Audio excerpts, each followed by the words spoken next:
పరిశుద్ధ దేవా, మీ నామానికి వందనాలు. దేవా, ఈ యొక్క సమయంలో మేమందరం కూడా కలుసుకొని నీ సన్నిధిలో నేర్చుకోవడానికి మేము కూడి వచ్చి ఉన్నాం.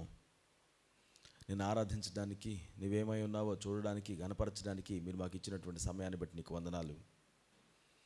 ప్రభువా, నీ సన్నిధానంలో నాయన నీ యొక్క వాక్యంలో నుండి మేము కొన్ని విషయాలను అర్థం చేసుకోవడానికి మీరు కృప చూపించండి. మేము నడవలసిన మార్గాన్ని మీరు మాకు బోధించవలసిందిగా ప్రార్థిస్తూ ముందున్న సమయాన్ని మీ చేతులకు అప్పగించుకుంటూ యేసుక్రీస్తు నామములో ప్రార్థించి అడిగి వేడుకొని పొంది ఉన్నాము తండ్రి, ఆమేన్. కొలస్సీలకు రాసిన పత్రిక 4వ అధ్యాయం 2వ వచనాన్ని చదువుకుందాం. కొలస్సీలకు రాసిన పత్రిక 4వ అధ్యాయం 2వ వచనం. ప్రార్థన యందు నిలకడగా ఉండి కృతజ్ఞత గలవారై దాని యందు మెలకువగా ఉండుడి. ప్రార్థన యందు నిలుకడగా ఉండి కృతజ్ఞత గలవారై దాని యందు మెలకువగా ఉండుడి. ప్రార్థన అనేటువంటిది దేవుడు మనకు అనుగ్రహించినటువంటి ఒక గొప్ప వరం. ఏదైనా బలవంతుని, జ్ఞానవంతుని, ధనవంతుని పర్సనల్ ఫోన్ నెంబర్ మన చేతిలో ఉండి వాళ్ళు మనకు రెస్పాండ్ అయితే ఎంత చక్కగా ఉంటుందో, అది అవసరతలో ఉన్నటువంటి వారికి ఎంత బలంగా ఉండాలనిపిస్తుందో, అంటే ఎంత ధైర్యాన్ని ఇస్తుందో కదా. దేవునితో మనం ప్రార్థించేటువంటిది సరాసరి సృష్టికర్తతోటి మనం కనెక్షన్లోనికి తీసుకుని వెళుతుంది. అండ్ ఆయన మనకు రెస్పాండ్ అయ్యేటువంటి దేవుడు.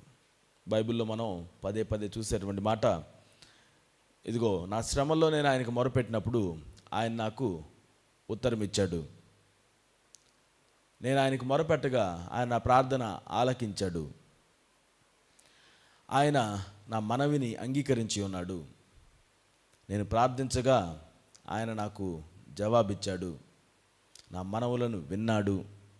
ఇలా పదే పదే మనం దేవుని యొక్క దాసులు మరి వాక్యంలో మనం చూసినప్పుడు దేవుడు వారి యొక్క ప్రార్థనను విన్నాడని, దానికి జవాబునిచ్చాడని మనం గుర్తించగలుగుతున్నాం.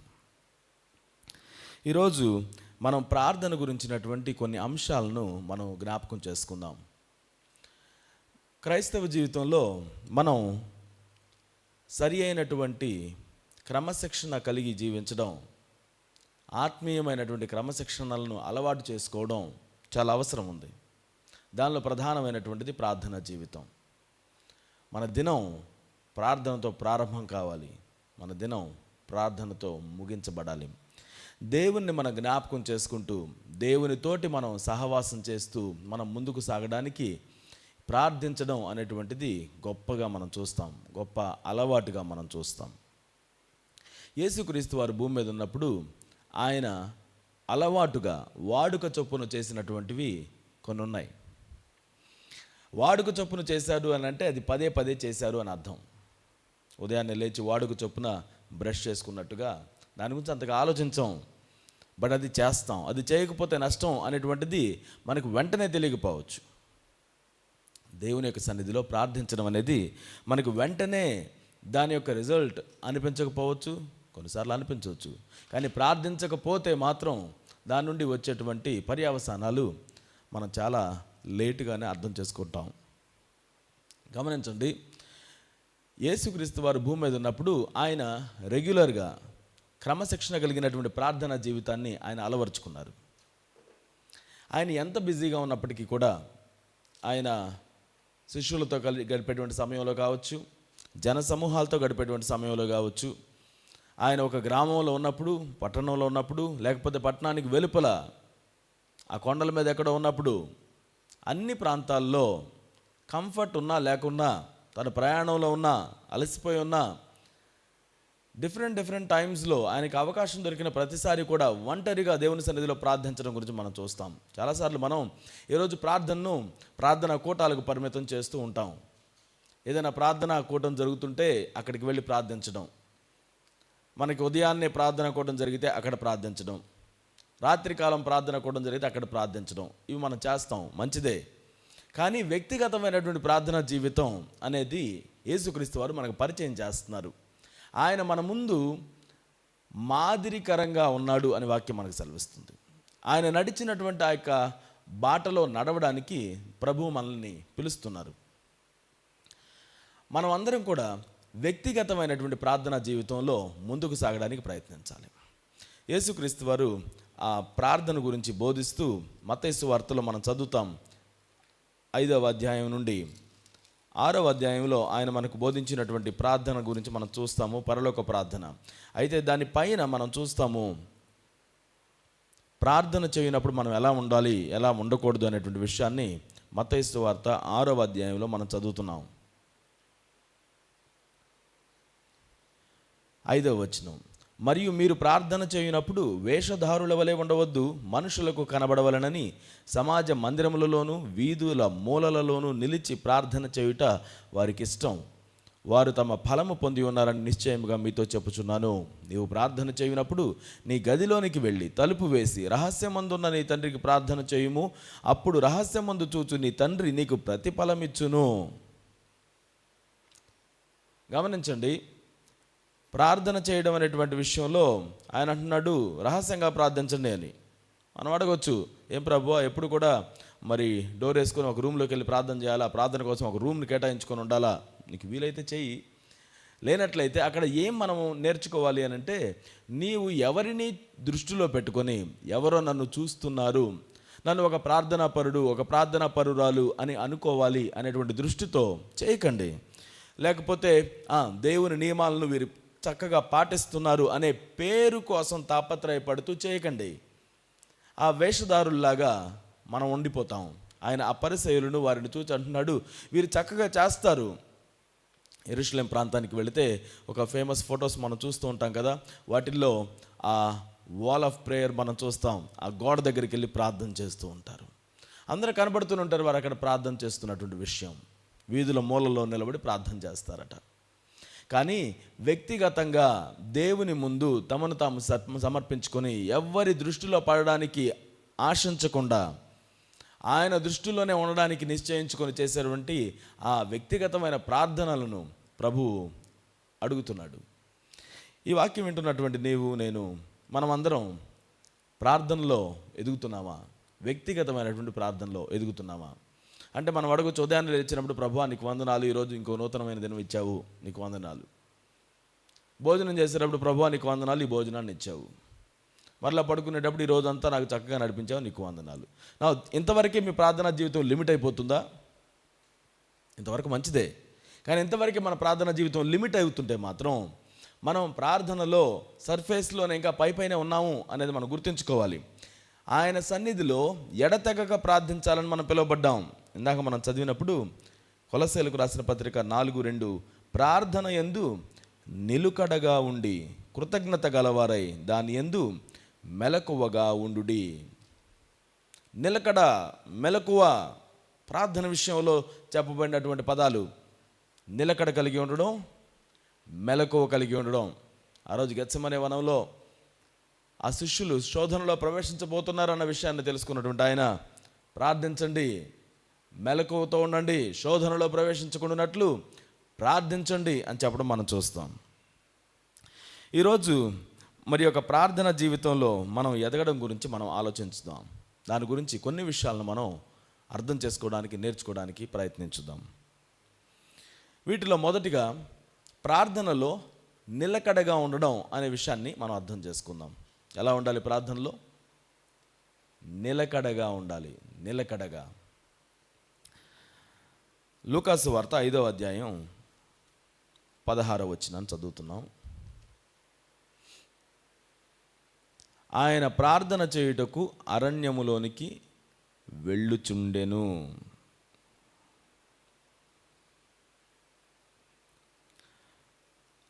ప్రార్థనలో నిలకడగా ఉండడం. యేసుక్రీస్తు వారు అరణ్యంలోనికి వెళుతున్నాడు. చాలాసార్లు అనుకుంటాం యేసుక్రీస్తు వారు జనసమూహాన్ని తన వెంబడి తీసుకొని అరణ్య ప్రాంతాలకు వెళ్ళి కూర్చొని బోధిస్తున్నాడని, నీటి దగ్గరికి తీసుకొని వెళ్ళి బోధిస్తున్నాడని, మందిరం దగ్గరికి తీసుకొని వెళ్ళి బోధిస్తున్నాడని మనం చూస్తాం. కానీ ఆయన అలవాటుగా చేసేటువంటిది ప్రార్థన చేయడానికి అరణ్యంలోనికి వెళుతున్నాడు. తన చుట్టుపక్కల ఉన్నటువంటి జనాలు తనను వెతుకుతూ పరిగెత్తుతూ వస్తూ ఉన్నారు. ఆయన చేసే స్వస్థతలను పొందుకోవడానికి, ఆయన చెప్పేటువంటి మధురమైన మాటలను వినడానికి, అధికారం కలిగినటువంటి ఆయన యొక్క మాటలు వారందరిని ఆకర్షిస్తూ ఉంటే ప్రజలందరూ కూడా ఆయన వద్దకు పరిగెత్తుతూ వస్తున్నారు. జనాలు తండోపతండాలుగా వస్తున్నారు. మన మార్క్స్ వార్త 1వ అధ్యాయంలో మనం చదువుతాం, ఇదిగో జనులందరూ నిన్ను వెతుకుతున్నారు అని. మార్క్స్ వార్త 1వ అధ్యాయం 35వ వచనం. ఆయన పెందలకడనే లేచి ఇంకను చాలా చీకటి ఉండగానే బయలుదేరి అరణ్య ప్రదేశమునకు వెళ్ళి అక్కడ ప్రార్థన చేయుచుండెను. సీమోనును అతనితో కూడా ఉన్నవారును ఆయనను వెదకుచూ వెళ్ళి ఆయనను కనుగొని, అందరూ నిన్ను వెదకుచున్నారని ఆయనతో చెప్పగా, ఉదయాన్నే పెందలాడే లేచాడు, ప్రార్థన చేయడానికి వెళ్ళిపోయాడు. శిష్యులకు తెలీదు, జనసమూహాలకు తెలీదు.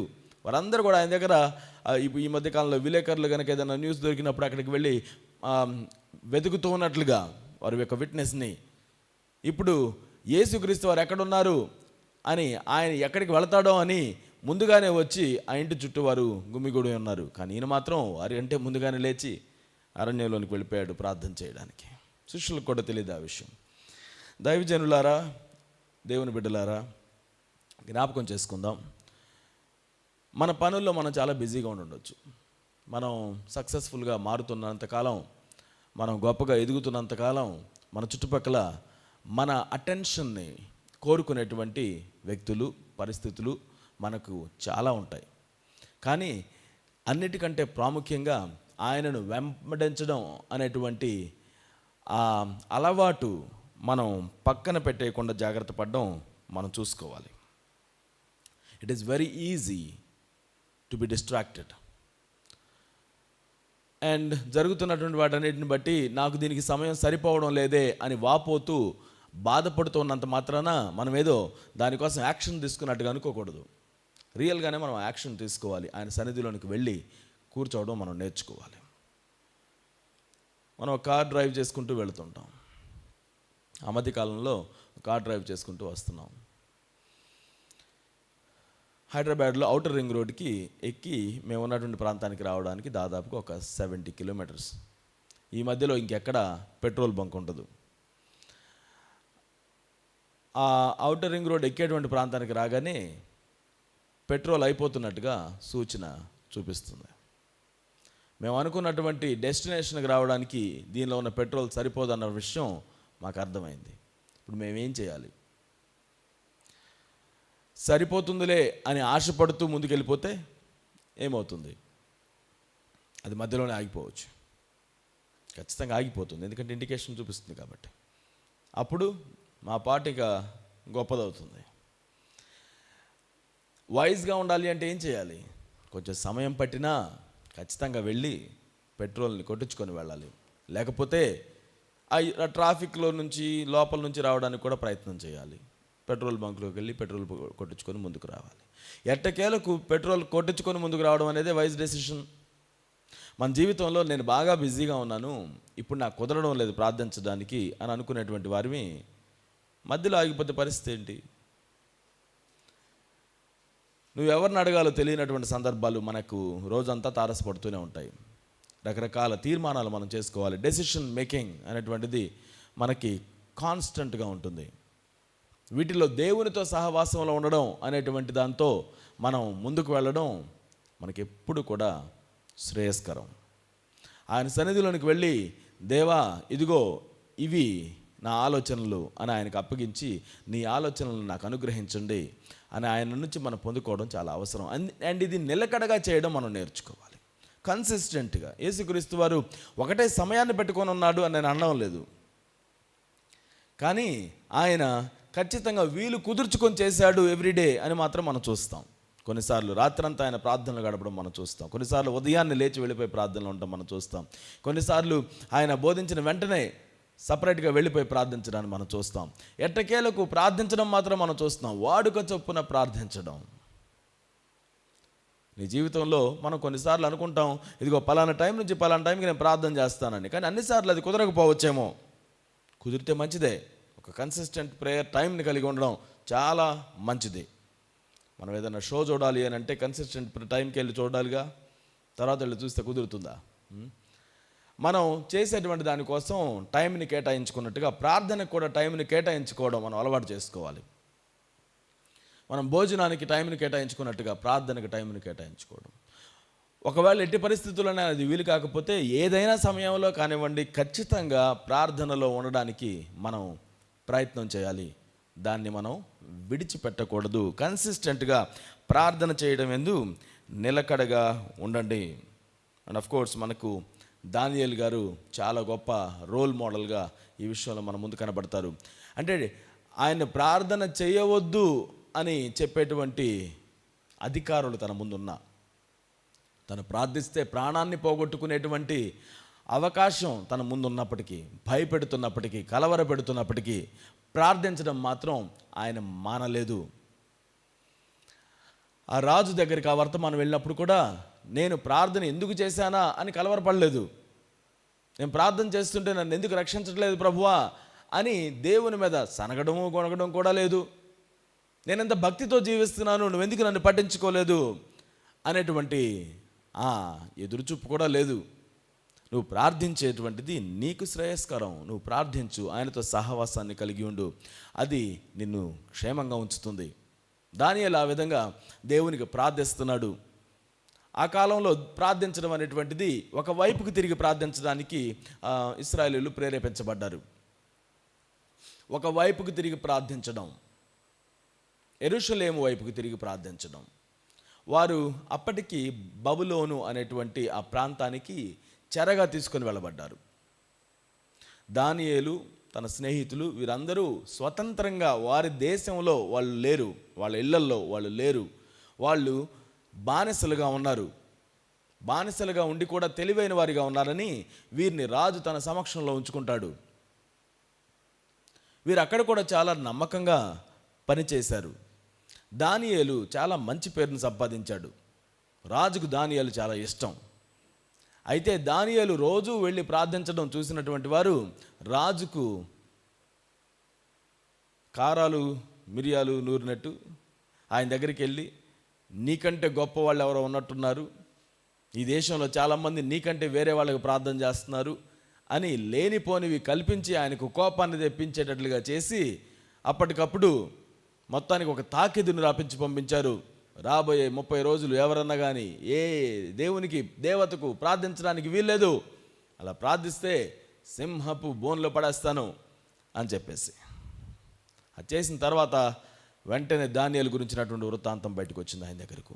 అయ్యా, దానియేలు ఉన్నాడు కదా, నువ్వు చెప్పిన తర్వాత కూడా వెళ్ళి మరలా ప్రార్థన చేస్తున్నాడు.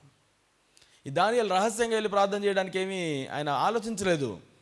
ఎప్పటిలాగానే లేస్తాడు, ఉదయాన్నే ఆ కిటికీ ఓపెన్ చేసి యెరూషలేము వైపుకి తిరిగి చేతులెత్తి మోకరించి ప్రార్థన చేసేవాడు. రోజుకు ముమ్మారు అదేవిధంగా 3 సార్లు ప్రార్థన చేస్తూ ఉంటే అది రాజుకు వీళ్ళు తెలియజేస్తే రాజుకి ఏం చేయాలో అర్థం కాలేదు. రాజుకు దానియేలు అంటే ఇష్టం, కానీ దానియేలు రాజాజ్ఞను డైరెక్ట్గా ధిక్కరిస్తున్నాడు. ఇక్కడ రాజాజ్ఞ కంటే కూడా దేవుణ్ణి ఆయన ఇష్టపడుతున్నాడు అనే విషయం ఇక్కడ బయటకు వచ్చింది. రాజు తన మాటని కాదనలేక దానియేలు తీసుకొని సింహపు గుహలో పడివేస్తే ఆ రాత్రంతా రాజు నిద్రపోలేదట. ఆ రాజుకు కలవరం ఏర్పడింది. ఆయన ఉదయాన్నే పరిగెత్తుకుంటూ వచ్చి, దానియేలు, జీవము కలిగిన దేవుని సేవకుడు, నీ దేవుడు నిన్ను రక్షించాడా? నీ దేవుడు నిన్ను రక్షించాడా? దేవుడు తన మాట నిలబెట్టుకున్నాడా? దేవుడు తన ప్రజలను రక్షించాడా? ఆయన ఎప్పుడు రక్షించారు, ఎప్పుడు కూడా ఈస్ బిన్ ఫెయిత్ఫుల్. గమనించుదాం, దానియేలు తన జీవితంలో ప్రతికూల పరిస్థితుల్లో కూడా ప్రార్థించడం ఆపలేదు. ఈరోజు మనం నేర్చుకోవాల్సింది, ప్రార్థనలో నిలకడగా ఉండకుండా నిన్ను ఆపుతుంది ఏంటి? నీకున్నటువంటి ప్రతికూల పరిస్థితులు ఏంటి? లేకపోతే నీవే దాని నుంచి నిలకడగా ఉండడం తప్పిపోతున్నావా? నేను నిలకడగా ఉంటాను ప్రభువా అని తీర్మానం చేసుకుందాం. కన్సిస్టెంట్గా దేవుని సన్నిధిలోనికి వెళ్ళి ప్రార్థించేటువంటి అనుభవం కలిగిన వారు కదలకుండా జీవిస్తారు. వారికి ఆటుపోట్లు ఎన్నొచ్చినా వారు కదలకుండా మెదలకుండా నిలబడగలుగుతారు. కన్సిస్టెంట్గా తమ జీవితాన్ని ప్రార్థనలో కట్టుకునేవారు ఆత్మీయంగా బలంగా ఉంటారు. రోజు వ్యాయామం చేస్తూ తమ శరీరాన్ని ఫిట్గా ఉంచుకునేటువంటి వారు ఎలాగైతే ఉంటారో ఆత్మీయ జీవితంలో నిలకడగా ప్రార్థించేటువంటి వారు ఫిట్గా ఉంటారు. నీ ఆత్మ ఫిట్గా ఉండాలంటే ప్రార్థన అనే జిమ్కి వెళ్ళాలి. మన జీవితంలో ఆయన సన్నిధిలోనికి వెళ్ళి కూర్చోవడం మనల్ని బలపరుస్తుంది. ఈ సన్నిధిలో నేను బలపడుతున్నాను ప్రభువా, నీ గడప యొద్ద కూర్చుని నేను నేర్చుకుంటున్నాను ప్రభువా అని కీర్తనకారులు పదే పదే చెప్తున్నట్టుగా మనం ఆయన సన్నిధిలోనికి నిలకడగా వెళ్ళడం మనం నేర్చుకుందాం. సమయాన్ని మనం కేటాయించుకుందాం. ఏ కొంచెం సమయం దొరికినా, ఇదిగో నాకు లంచ్ బ్రేక్ ఉంది, ఈ లంచ్ బ్రేక్లో నేను ఒక 5-10 నిమిషాలు కూర్చొని ప్రార్థన చేసుకుంటాను. అఫ్కోర్స్ కూర్చొని చేయాలని నేను చెప్పడం లేదు, బట్ నువ్వు సమయాన్ని కేటాయించుకొని రహస్యంగా వ్యక్తిగతంగా నువ్వు చేయగలిగితే అది చాలా మంచి విషయం. ఇంకా నీకు ఎలాంటి డిస్ట్రాక్షన్స్ లేకుండా ఉంటాయి. సో అలా ప్రార్థించడానికి మనం గుర్తుపెట్టుకుందాం. ఇది ఒక హ్యాబిట్గా మారాలి. 5 నిమిషాలతో ప్రారంభించండి, ఒకవేళ అలవాటు మీకు తప్పిపోయి ఉంటే. కానీ కన్సిస్టెంట్గా ఎవ్రీడే చేయడానికి ప్రయత్నించండి. ఈ రోజుల్లో ఈ విలువలు చాలా కుటుంబాల్లో తగ్గిపోతూ ఉన్నాయి. ఉదయాన్నే లేచిన తర్వాత ప్రార్థించడం, ఇంకా కొన్ని కుటుంబాల్లో మనం భోజనం దగ్గర కూడా ప్రార్థించడం మానేసిన రోజులు ఉన్నాయి. ఇప్పుడు ఖచ్చితంగా సమయం తీసుకొని ఆయనకు ప్రార్థించే వారిగా ఉందాం. మనం భోజనం చేసేటప్పుడు ప్రార్థించుదాం, కన్సిస్టెంట్గా లేచిన వెంటనే ప్రార్థించుదాం, పడుకునేటప్పుడు ప్రార్థించుదాం, మన పని ప్రారంభించేటప్పుడు ప్రార్థించుదాం, మనం బయటికి వెళ్ళేటప్పుడు ప్రార్థించుదాం. ఇవన్నీ కూడా యాక్షన్ ఓరియంటెడ్గా ఉన్నాయి. దానికంటే లోతుగా రెండవదిగా ఈ రోజున మనం ప్రార్థనలో దేవునితో అన్యోన్య సహవాసాన్ని కలిగి ఉండాలి అని నేర్చుకుందాం.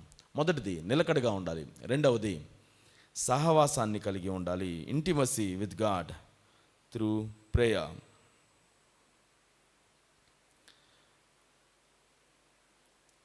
యోహాను సువార్త 15వ అధ్యాయం 7వ వచనం. యోహాను సువార్త 15వ అధ్యాయం 7వ వచనం. నా యందు మీరును మీ యందు నా మాటలును నిలిచియుండిన ఎడల మీకేది ఇష్టమో అడుగుడి, అది మీకు అనుగ్రహింపబడును. నిలిచి ఉండడం.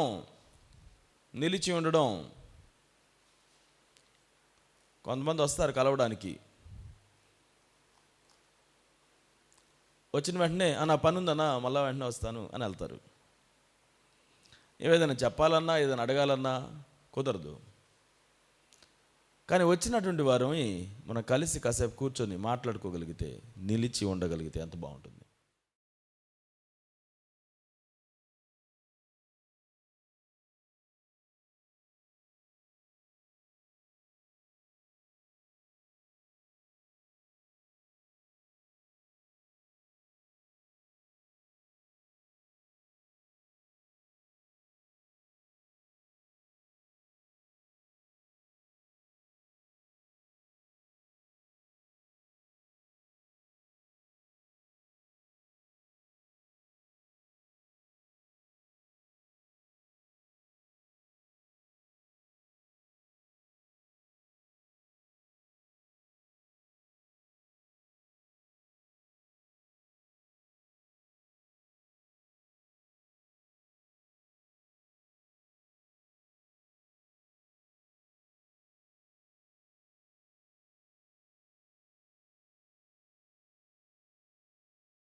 అప్పుడు నువ్వు ఇంకా ఎక్కువగా ఎదగలుగుతావు.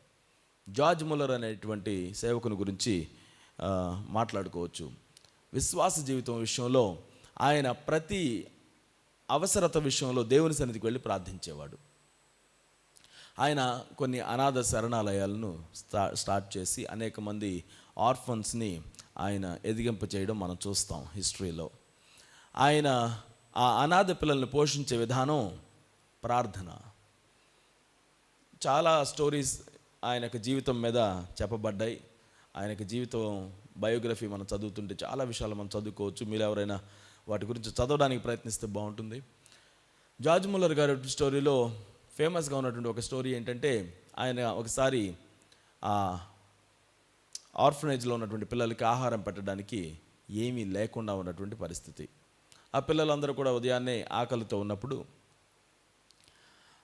అక్కడున్న వార్డెన్ వచ్చి, అయ్యా మన దగ్గర ఏం లేదు, వీళ్ళకి పెట్టడానికి సమయం అవుతుంది, వాళ్ళకి ఫుడ్ పెట్టడానికి ఏం చేయమంటారు అని అడిగితే, ఈయన తన ఆఫీసులోనికి వెళ్ళి కూర్చొని మోకరించి ప్రార్థన చేస్తాడట. అలా ప్రార్థన చేసి ఆయన బయటకు వచ్చి, ఇదిగో వాళ్ళని ప్లేట్లు తీసుకొని రమ్మని చెప్పండి, లైన్లో ఉండండి, సమయానికి సర్వ్ చేయండి అని చెప్పాడు. అందరూ ప్లేట్లు తీసుకొని వెళ్ళి అక్కడ నిలబడ్డారు. కానీ వారికి వడ్డించడానికి కూడా ఏమీ లేదు, ఏం చేయాలో తెలీదు. ఆ సమయానికి, కరెక్ట్ సమయానికి వాళ్ళు వడ్డించాల్సినటువంటి సమయం ఆసన్నం కాగానే వాళ్ళ డోర్ బెల్ మోగిందంట.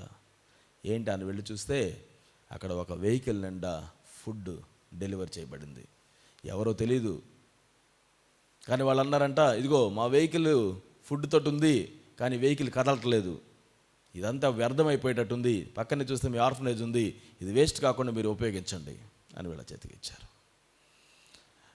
దేవుడు ఎలా ఆన్సర్ చేస్తాడన్నటువంటి విషయం మనం ఎప్పుడు ఊహించలేము. How does he answer? We don't know. నాకు ఆకలి అవుతుంది అని ఏలియా కూర్చున్నాడట. కాకుల ద్వారా ఆహారం పంపించాడు దేవుడు. It is not the best way of delivery కదా, కాకిని నమ్మి ఆహారం పంపించడం కరువు సమయాల్లో. దేవుడు మనకు జవాబిచ్చేటువంటి వాడిగా ఉన్నాడు. మనం ఆకలితో ఉంటే ఆయన చూస్తూ ఉండడం, మనం కష్టాల్లో ఉంటే ఆయన చూస్తూ ఉండడం, మన సంతోషాలని సెలబ్రేట్ చేయకుండా ఉండడం.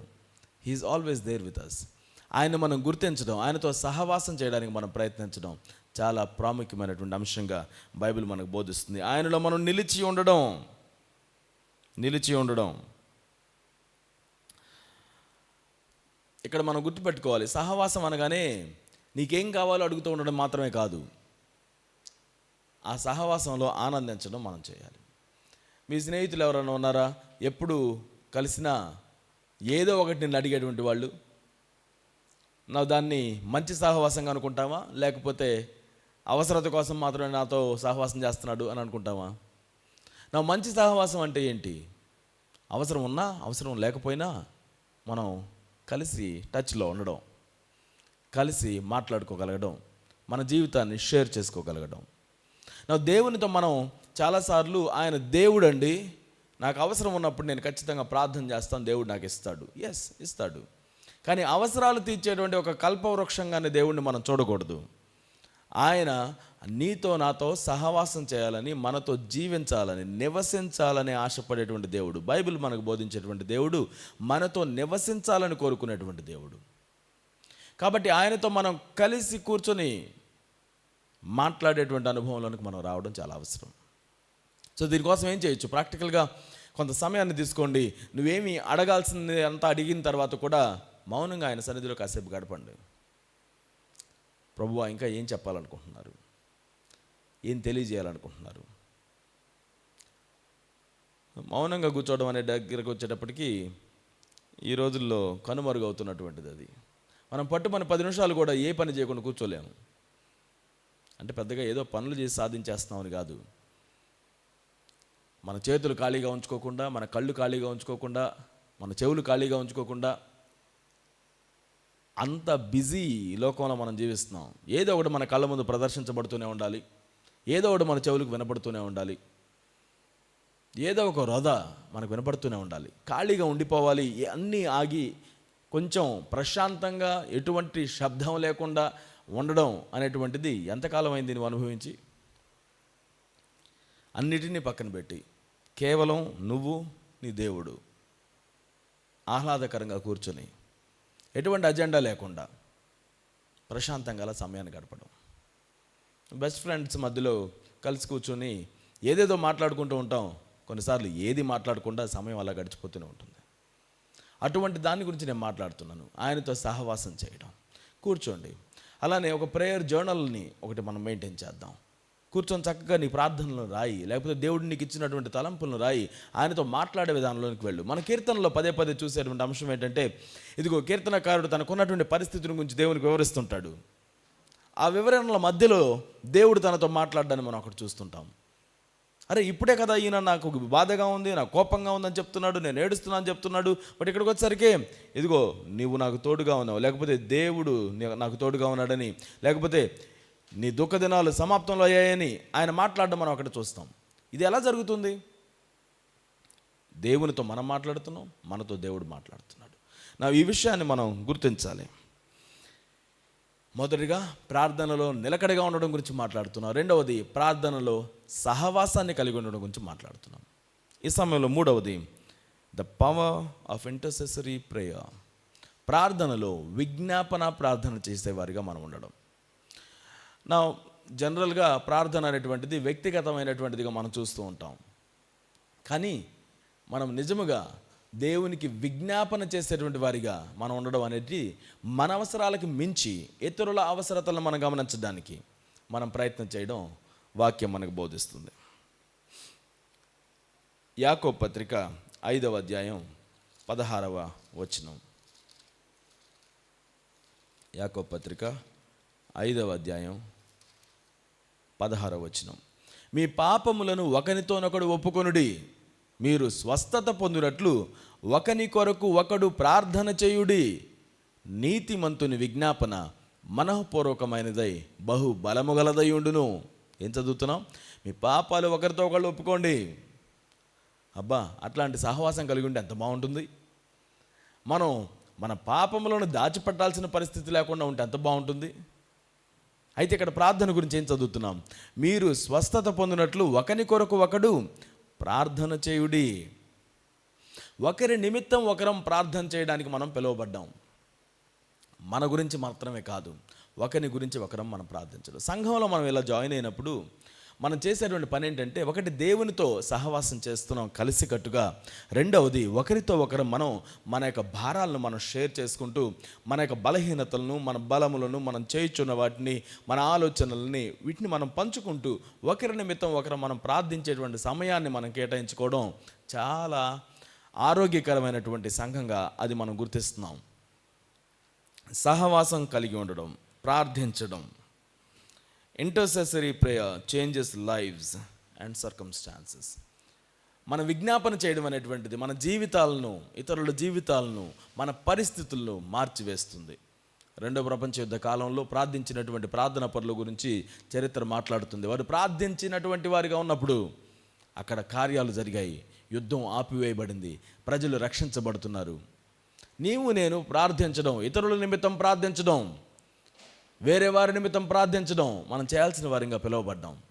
వారి అవసరతల నిమిత్తం ప్రార్థించడం. దైవజనులుగా ఉన్నటువంటి అపోస్తలులు పదే పదే చెప్తుంటారు, ఇదిగో మా యొక్క ప్రయాణాల కోసం ప్రార్థించండి, మేము ఉన్న దానికోసం ప్రార్థించండి, వాక్యం బోధించగలిగినట్లుగా ప్రార్థించండి. అపోస్తలులు హింసించబడుతున్నప్పుడు సంఘం అంతా కలిసి ప్రార్థించడం మనం చూస్తాం. పేతురు చెరసాల్లో ఉన్నప్పుడు సంఘం అంతా ప్రార్థించడం. ఇలా ఇతరుల కోసం, వారి అవసరతల కోసం, వారి పరిస్థితుల కోసం దృష్టిలో పెట్టుకొని ప్రార్థించడం మనం చేయాల్సిన వారిగా ఉన్నాం. నీ ప్రార్థన జీవితంలో ఇతరుల కోసం ప్రార్థించేటువంటి చోటు నువ్వు కలిగి ఉంటున్నావా? వారం మొత్తంలో ఇతరుల కోసం ప్రార్థించడం, ఇతరులను కలిసి వారితో ప్రార్థించడం మనం చేసేవారిగా ఉందాం. ఒక సవాలుకరమైనటువంటి స్టెప్ తీసుకోవాలి అని అంటే, ఈ వారంలో నువ్వు కలిసేటువంటి వ్యక్తులతో రోజుల్లో కనీసం ఒక ఇద్దరితో చిన్న ప్రార్థన చేయండి. నేను నీకోసం ప్రార్థించవచ్చా? చిన్న ప్రార్థన చేయండి. చాలాసార్లు ఈ ప్రపంచంలో ఎదుర్కొన్నటువంటి ప్రశ్నలకి మనం పెద్దగా సమాధానం చెప్పలేము. మన జీవితాల్లో మనకేదో ఆన్సర్స్ తెలిసిపోయినట్టుగా మనం ప్రవర్తించలేము. అనేక పరిస్థితులు కూడా మనం వెళుతూ ఉంటాం. Everyday new challenges. కానీ వాటన్నిటినీ దేవుని సన్నిధికి అయితే మనం తీసుకొని వెళ్ళగలుగుతాం. ఒకసారి నేను ఒక ప్రాంతంలో ప్రయాణం చేయడానికి వెళుతూ ఒక ఆటో ఎక్కాను. ఆటో ఎక్కగానే ఆ ఆటో డ్రైవర్ కొంత దూరం తీసుకెళ్ళి కాసేపు ఆపి వెనక్కి తిరిగి అంటాడు, ఇదిగో ఇక్కడ ప్రాబ్లం ఉంటే ఇది పనిచేయదు కదా అంటున్నాడు. ఏం మాట్లాడుకోలేదు అప్పటి వరకు, చాలా సైలెంట్గా మనం వెళ్తున్నాం. ఇక్కడ నా హృదయంలో ప్రాబ్లం ఉంటే మైండ్ పనిచేయదు కదా అంటున్నాడు. అవును, పనిచేయదు. ఏమైంది? ఏం లేదు, బాధగా ఉంది హృదయంలో, నా మైండ్కి ఇంకేం అర్థం కావట్లేదు అంటున్నాడు. ఏం చేయాలో తెలీదు. వేరే ప్రయాణికులు కూడా రావడం ప్రారంభమయ్యారు. The best thing is to pray. నీకోసం ప్రార్థన చేయొచ్చా? దేవుడు ఖచ్చితంగా తనకు సహాయం చేస్తున్నాడని నేను నమ్ముతున్నాను. మనం చేయగలిగినటువంటిది ప్రార్థన చేయడం. నువ్వు సహాయం చేయగలిగితే ఖచ్చితంగా సహాయం చేయి. నువ్వు ఇవ్వగలిగిన దాన్ని నీ చేతిలో పెట్టుకొని కూడా అది ఇవ్వకుండా నేను ప్రార్థన చేస్తానని చెప్పడం అది ఒక వేషధారణే అవుతుంది. కానీ నువ్వు ఏం చేయాలో తెలియనటువంటి ఆ పరిస్థితుల్లో ఖచ్చితంగా ప్రార్థన చేయి. ఏదో జరుగుతుందని తెలుసు మన స్నేహితుల మధ్యలో కొన్నిసార్లు, కానీ ఏం జరుగుతుందో తెలియదు, చెప్పడానికి ముందుకు రాకపోవచ్చు. But you definitely pray, take time. దేవుడు మనతో చేసేటువంటి గొప్ప పరిచర్యలో ఒక పరిచర్య ఏంటంటే ఆయనతో పాటుగా కలిసి ప్రార్థించడం. ఆయనతో పాటుగా కలిసి ప్రార్థించడం అంటే యేసుక్రీస్తు వారు మరణించి ఆయన భూమి మీద తిరిగి లేచి 3వ రోజున తర్వాత ఆయన ఆరోహణమై పరలోకానికి వెళ్ళిన తర్వాత పరిశుద్ధాత్మను మనకి అనుగ్రహించారు. కానీ ఆయన ఏం చేస్తున్నారు అనంటే తండ్రి కుడి పార్శ్వమున మన కోసం విజ్ఞాపన చేస్తున్నాడు అని మనం చెప్పుకుంటాం. బైబిల్ మనతో బోధిస్తుంది. అంటే యేసు మన కోసం ప్రార్థన చేస్తున్నాడు. ఇది మనకు ఒక పెద్ద ఆశీర్వాదంగా మనం భావించుదాం. దేవాతి దేవుడు నీ కోసం నా కోసం ప్రార్థన చేస్తున్నాడు. కొన్నిసార్లు మనం అనుకుంటాం నా కోసం ఎవరైనా ప్రార్థన చేస్తే బాగుంటుంది, ఈ పరిస్థితుల్లో నాతో పాటుగా ఎవరైనా ఉంటే బాగుంటుంది. కానీ దేవుడు అంటున్నాడు నేను నీతోనే ఉన్నాను, నేను నీ కోసం ప్రార్థన చేస్తున్నాను, నేను నీ పరిస్థితుల్ని చూస్తున్నాను, తండ్రికి నేను వాటిని తెలియజేస్తున్నాను, నీ పరిస్థితుల్లో మార్పు కావాలని నేను ప్రార్థిస్తున్నాను. ఆయన ఏదో సూపర్ న్యాచురల్గా అన్నీ జరిగించవచ్చు కదా అని మనం అనిపించవచ్చు. కానీ దేవుడు ఒక క్రమబద్ధంగా సమస్తాన్ని చేయడానికి ఆయన ఇష్టపడతాడు. ఆయన చేస్తున్నటువంటి ఆ యొక్క విజ్ఞాపన ప్రార్థనలోనికి మనల్ని కూడా ఆహ్వానిస్తున్నాడు. You do come pray with me. కొన్నిసార్లు దేనికోసం ప్రార్థన చేయాలో మనకు తెలియదు, కానీ దేవుడు మనల్ని ప్రార్థనలోనికి ప్రేరేపణ కలుగు చేస్తుంటాడు. కొంతమంది మనం భాషలను ఉపయోగించి ప్రార్థిస్తాం, ఏం ప్రార్థిస్తున్నాం మనకు తెలియదు, కానీ ప్రభు తన ఆవేశంతో మనల్ని నడిపిస్తున్నాడని, ఆయన తోటి మనం రహస్యాలను మాట్లాడుతున్నామని వాక్యం మనకు బోధిస్తుంది. అనేకమైన అంశాల కోసం మనం ప్రార్థిస్తున్నప్పుడు ఏం ప్రార్థించాలో తెలియనప్పుడు ఆత్మతో ప్రార్థించడం చాలా ఉపయోగకరంగా ఉంటుంది. అయితే మన ప్రార్థన జీవితంలో ఇతరుల నిమిత్తమై ప్రార్థించడం, స్వయం నాకేంటి దీన్ని బట్టి అని స్వయం ప్రయోజనం కోసం స్వప్రయోజనాన్ని చూసుకోకుండా ప్రార్థించడం అనేటువంటి అలవాటు మనం ఏర్పాటు చేసుకోవడం చాలా గొప్పది. మన ప్రార్థన పరులుగా మనం మారుస్తుంది. నేను ప్రార్థన సమయంలో ఆ విధంగా ఇతరుల కోసం ప్రార్థించడానికి మనం ఇష్టపడదాం. ఈరోజు నేను గుర్తు చేస్తాను, నీ జీవితంలో ఉన్నటువంటి వ్యక్తుల్లో ఎంతమంది కోసం నువ్వు ప్రార్థించేవానిగా ఉన్నావు? వారిలో ప్రాముఖ్యంగా నీవు నమ్మినటువంటి మార్గంలో నడవకుండా ఉండేటువంటి వారి యొక్క జీవితాల కోసం మనం ఎంతగా ప్రార్థించాల్సిన అవసరం ఉంది. ఎందుకంటే నువ్వు నమ్మినటువంటి దాన్ని బలంగా నమ్ముతున్నావు. యేసునందు విశ్వాసం ఉంచినటువంటి వాడు రక్షించబడతాడని బలంగా నమ్ముతున్నాం. యేసునందు విశ్వాసం ఉంచినటువంటి మన సహోదరుల కోసం సహోదరుల కోసం మనం ప్రార్థించడం ఎంత అవసరం.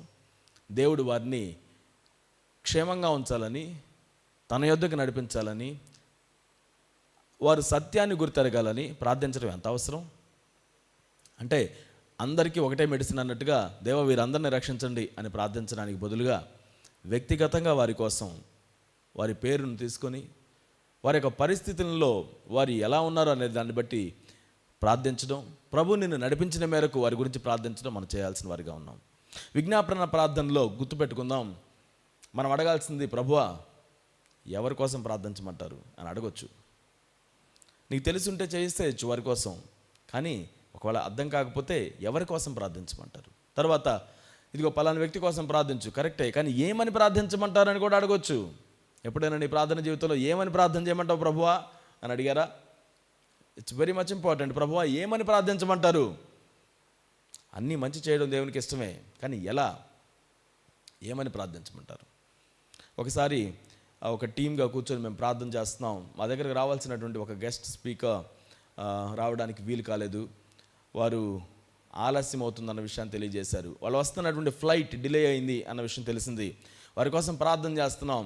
అకస్మాత్తుగా దేవుడు ఒక ప్రేరేపణ ఇచ్చాడు. ఆ టీంలో ఏమని ప్రేరేపణ ఇచ్చాడంటే, ఇదిగో ఆ వ్యక్తి, ఆ ఫ్లైట్లో ఉన్నటువంటి వ్యక్తుల యొక్క ఆక్సిజన్ లెవెల్ తగ్గిపోకుండా ప్రార్థించండి అనే ప్రేరేపణ. స్ట్రేంజ్, ఇదేంటి ఆక్సిజన్ లెవెల్ తగ్గిపోకుండా ప్రార్థించడం ఏంటి? బట్ ప్రభువు నడిపించాడు కదా అని చెప్పేసి దానికోసం ప్రార్థించడం జరిగింది. తరువాత కాలంలో తెలిసి వచ్చినటువంటి విషయం ఏంటంటే, మేము ప్రార్థించినటువంటి ఆ రోజున ఆ ఫ్లైట్ మంచు కొండల దగ్గర కూలిపోయిందని, అక్కడ వారిని రెస్క్యూ టీం వెళ్ళి వారిని మరలా రెస్క్యూ చేసేటువంటి సమయం వరకు వారికి అవసరమైంది ఏంటంటే ఆక్సిజన్. ఆ ప్రాంతంలో ఆ ఆక్సిజన్ వారికి సప్లై అవుతూ ఉండడం వలన వారు బయటికి రాగలిగారు క్షేమంగా. కానీ వారికి ఆ అవసరత ఉన్నదన్నటువంటి విషయం మాకు ఎలా తెలుస్తుంది? ప్రభు సన్నిధిలో మనం ప్రార్థించేటప్పుడు ఏమని ప్రార్థించమంటారు ప్రభువా అని అడగడం చాలా ప్రాముఖ్యమైనది. అప్పుడు దేవుడు వారేం చేయాలో మనం ఏం చేయాలో అనేటువంటి విషయాలను ఆయన బయలుపరచడం మనం చూస్తూ ఉంటాం. ప్రార్థించుదాం, ప్రభు తన కార్యాన్ని చేసేటువంటి వానిగా ఉంటున్నాడు. ఈరోజు మన యొక్క ప్రార్థనా జీవితాన్ని మనం బలపరుచుకునే వారిగా ఉండాలని చెప్పేసి ప్రేరేపణ కలుగజేస్తున్నాను. ప్రార్థనా జీవితం, ఈ కాలంలో ఉపవాసం ఉండి ప్రార్థించడానికి సమయాన్ని తీసుకుంటున్నారు, చాలా మంచి విషయం. కానీ ఉపవాసంలో ఉన్నటువంటి వారిని ప్రార్థించడం అనేది జరుగుతుందా అనేది మాత్రం చూసుకోవాలి. ఈ రోజుకి మనం అనుకుంటున్నటువంటిది ప్రార్థనలో నిలకడగా ఉండడం, మెలకువగా ఉండడం. 3 విషయాలు మనం అనుకున్నాం. మొదటిది ప్రార్థనలో నిలకడ కలిగి ఉండడం, అనుదినము ప్రార్థించేవారిగా ఉండడం, సాధ్యమైనన్ని సార్లు ప్రార్థించేవారిగా ఉండడం. ఆయనతో ప్రార్థించేటం అనేది మనం శ్వాస తీసుకోవడం లాగా ఉండాలి, చాలా సులభంగా ఉండాలి. మన ప్రార్థన జీవితాన్ని మనం మరలా పునర్నిర్మించుకుంటూ ఉండాలి. ఈ విషయాన్ని మరలా going back to the Lord, మరలా going back to the Lord. దేవుణ్ణి ప్రార్థించేవారిగా, గుర్తు చేసుకునేవారిగా మనం ఉండడం చాలా అవసరం. యేసుక్రీస్తు వారి ప్రార్థనా జీవితాన్ని కలిగినట్లుగా మనం ప్రార్థించడం అవసరం. రెండవది మనం ఏమనుకున్నాం? ప్రార్థనా జీవితంలో సహవాసాన్ని కలిగి ఉండాలి. కేవలం నాకు ఇది కావాలి, నాకు అది కావాలని చెప్తూ మనం వెళ్ళడం కాదు. ఆయనతో సంబంధాన్ని కలిగి ఉండాలి, సమయాన్ని గడిపేవారిగా ఉండాలి. ఎవరు చూస్తున్నారు, ఎవరు చూడలేదు అన్నది సమస్య కాదు. ఆయన సన్నిధిలో కూర్చొని మనం చేయాల్సింది సమయాన్ని గడపడం, మన థాట్స్ని దేవునితో తెలియజేయడం, ఆయన థాట్స్ని మనం గుర్తించడం, ప్రేయర్ జర్నల్ని మనం రాసుకుంటూ ఉండడం, వ్యక్తిగతంగా సైలెంట్గా ఆయనతో సమయాన్ని గడపడం మనం చేయాల్సిన వారిగా ఉన్నాం. మూడవది మన ప్రార్థన జీవితంలో ఇంటర్సెసరీ ప్రేయర్ కలిగి ఉండడం, విజ్ఞాపన జీవితాన్ని, ప్రార్థన జీవితాన్ని మనం కలిగి ఉండడం మనం చేయాలి. విజ్ఞాపన చేయడం, ఇతరుల నిమిత్తం ప్రార్థన చేయడం. మీ ప్రార్థన జర్నల్లో చక్కగా పేర్లను రాసుకోండి. ఎవరి మీదైతే ఎవరి గురించి ప్రార్థించడానికి ప్రభు నిన్ను ప్రేరేపణ కలిగజేస్తున్నాడు, పేర్లు రాసుకోండి, వారి గురించి ప్రార్థించండి. వారికి మన ప్రార్థన సహాయాన్ని మనం అప్పగించుదాం. లైఫ్లో మనకు తారసపడేటువంటి స్ట్రేంజర్స్ గురించి మనం ప్రార్థన చేద్దాం. వారు ఎవరైనప్పటికీ కూడా let us pray whenever you can. దేవుణ్ణి ప్రార్థించడానికి మనం ఏదో ఒక కూటాన్ని ఏర్పాటు చేసుకొని అప్పుడు మాత్రమే మనం ప్రార్థించాలనేటువంటిది పెట్టుకోకుండా, ప్రార్థన అనేది మన జీవితంలో ఒక అలవాటుగా, శ్వాసలాగా ఉండేటువంటి, ఒక అనాలోచితంగా కూడా జరిగేటువంటి ఒక యాక్టివిటీ లాగా మనం చూసుకోవడం చాలా అవసరం. అట్ ద సేమ్ టైం ఆయనతో గడిపేటువంటి ఇంటెన్షనల్ మూమెంట్స్ని కూడా మనం కలిగి ఉండడం చాలా అవసరం. ఈరోజు ప్రియ సంఘమా, మనం జ్ఞాపకం చేసుకుందాం, మన వ్యక్తిగతమైన ప్రార్థనా జీవితం ఎలా ఉంది. కొన్నిసార్లు ఇదిగో మా పాస్టర్ గారికి ఆ ప్రార్థనా జీవితం ఉంటే చాలండి, మేము బాగుంటాం అని అనుకుంటూ ఉంటారు. మా కుటుంబంలో ఉన్న పెద్దకి ప్రార్థనా జీవితం ఉంటే బాగుండు, సరిపోతుంది అని అనుకుంటూ ఉంటాం. కాదు, మన కుటుంబాల్లో చిన్నలు మొదలుకొని పెద్దల వరకు అందరూ కూడా వ్యక్తిగతంగా ప్రార్థనా జీవితాన్ని కలిగి ఉండడానికి మనం ప్రయాసపడాలి, దాన్ని మనం ప్రోత్సహించాలి, దాన్ని మనం క్వశ్చన్ చేయాలి, దాన్ని నేర్పించాలి. దీనిలో ఏమాత్రం మనం మరుగున పడిపోకుండా దీన్ని మనం కట్టుకోవాలి. ఎవరి దగ్గరికన్నా వెళ్ళి మనం కలిసి ప్రార్థించడం మంచి విషయమే. ఎవరితోనైనా కలిపి మా గురించి ప్రార్థించండి అని అడిగి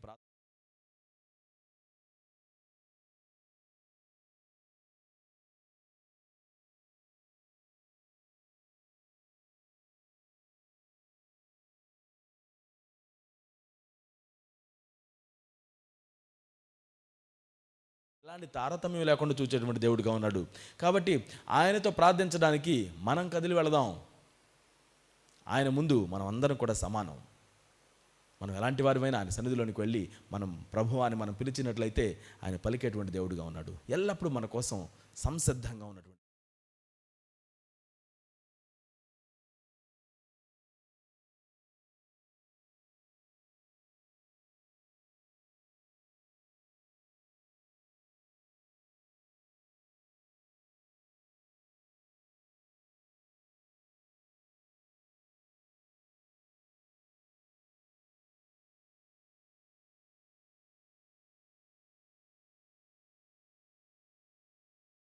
పరీక్ష చేసుకుందాం. ఎలా ఉంది నా ప్రార్థన జీవితం? Is it growing or is it reducing? ఆయన సన్నిధిలో వ్యక్తిగతంగా ఒక సహవాసాన్ని కలిగి ఉండడానికి నా ప్రార్థన జీవితం సహాయం చేస్తుందా,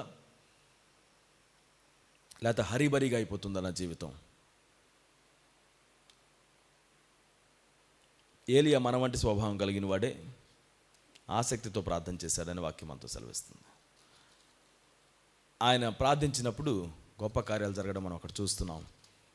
కొన్నిసార్లు మనం గొప్ప కార్యాలు జరగడం కోసమే ప్రార్థన చేస్తాం. అంతటితో ఆగిపోకుండా సహవాసం కలిగి ఉండడానికి ప్రార్థన చేద్దాం. Good times, bad times, you go to the lord. Same ప్రార్థన యందు నిలకడగా ఉండి కృతజ్ఞత గలవారై దాని యందు మెలకువగా ఉండుడి. నువ్వు దేవుని ఎదుట మోకాళ్ళు లేనటువంటి వ్యక్తిగా ఉంటే ఇక ఎవ్వరి ఎదుట మోకాళ్ళు నాల్సినటువంటి అవసరం లేదు. నువ్వు దేవుని దగ్గరికి వెళ్ళి మాట్లాడే వ్యక్తిగా ఉంటే ఇక ఎవరి దగ్గరికి వెళ్ళి రికమెండేషన్స్ చేయించుకోవాల్సిన అవసరం లేదు. He is there fighting your battles, leading you, taking your hand forever. ఆయనతో మాట్లాడే వారిగా ఉందాం. యేసుక్రీస్తు వారి భూమి మీదకి దేవుని కుమారుడిగా ఉండి ఉన్నప్పటికీ కూడా ఆయన ప్రార్థన జీవితానికి విలువనిచ్చి చూపిస్తున్నారు. ఇదిగో దేవునితో సంబంధాన్ని కలిగి ఉండాల్సిన విధానం ఇది. ఈ విధంగా మనం ప్రార్థించాలి, ఈ విధంగా ఆయనతో సమయాన్ని గడపాలి, ఈ విధంగా ఆయన చెప్పేదాన్ని మనం వినగలగాలి, ఆయన చూపించేదాన్ని మనం చూడగలగాలి, ఆయన కోరుకున్నదాన్ని మనం చేయగలగాలి అనే ఒక జీవితాన్ని ఆయన మన ముందు నిదర్శనంగా ఉంచి వెళ్ళారు. ఆయన మార్గంలో మనం అందరూ కూడా కలిసి ప్రయాణం చేద్దాం. ప్రార్థన చేసుకుందాం. ప్రభువా, ఇదిగో మా యొక్క జీవితాల్లో నిన్ను ప్రార్థించాలి అని చాలాసార్లు ఆశపడుతూ ఉంటాం, కానీ ఎందుకో ప్రార్థించడంలో విఫలమవుతూ ఉంటాం, సమయాన్ని కేటాయించుకోవడంలో విఫలమవుతూ ఉంటాం. ఈరోజు ప్రభువా, ఇదిగో ఈ యొక్క వాక్యం వినుచున్నటువంటి వారిలో ఎవరైనా ఇదిగో ఆ ప్రార్థన జీవితాన్ని కలిగి ఉండాలని ఆశపడుతున్నారు, కానీ దాన్ని అందుకోలేకుండా ఉన్నట్లయితే ప్రభువా, వారు నీ యొక్క సన్నిధిలో నిలిచి ఉండేవారిగా వారిని స్థిరపరచవలసిందిగా ప్రార్థిస్తున్నాం. నిలకడ కలిగినటువంటి ప్రార్థనా జీవితాన్ని మేము కలిగి ఉండదము గాక. నాయన, మా ప్రార్థన జీవితంలో స్వప్రయోజనాన్ని మాత్రమే కోరుకోకుండా ఇదిగో ఇతరుల నిమిత్తం ప్రార్థించేవారిగా కూడా ఉండడానికి మీరు మాకు సహాయం చేయండి. నీతో సహవాసం చేయడం యందు మేము ఆనందించేటట్లుగా మీరు మా కృప చూపించి నడిపించండి. నా ప్రభువా, మా యొక్క ప్రార్థన జీవితాన్ని ఇంకనూ లోతుగా మీరు తీసుకొని వెళ్ళవలసిందిగా ప్రార్థిస్తున్నాం. మునుపెన్నడూ ఎరిగినటువంటి విధానంలో నీ సన్నిధిలో మమ్మల్ని బలపరిచి నడిపించవలసిందిగా ప్రార్థిస్తూ ఈరోజు ఇదిగో తమ ప్రార్థన జీవితాన్ని అభివృద్ధి పరుచుకోవాలని ఇష్టపడుతున్నటువంటి మా ప్రియులను ప్రభువా, మీరు చేయి పట్టుకున్న లోతులకు నడిపించవలసిందిగా, ప్రార్థన జీవితం గురించి ఇంకా వారికి తెలియజేయవలసిందిగా ప్రార్థిస్తూ నీ యొక్క సన్నిధిలో మమ్మల్ని అందరినీ కూడా బలపరిచి మా ఆత్మను ఫిట్గా ఉంచుకోవడానికి మేము స్థిరంగా జీవించేటువంటి వారిగా మాకు కృప చూపించి నడిపించవలసిందిగా అడుగుచు మా ప్రభువును ప్రియ రక్షకుడునైన యేసుక్రీస్తు నామములో ప్రార్థించి అడిగి వేడుకొని పొంది ఉన్నాము తండ్రి. ఆమేన్.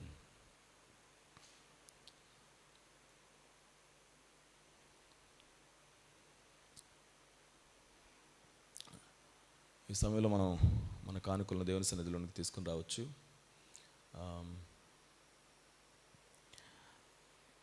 అదేవిధంగా మనం ప్రభురాత్రి భోజనం కోసం మనం సిద్ధం చేసుకోవచ్చు. కొంత సమయాన్ని మనం ఆయన సన్నిధిలో గడుపుదాం.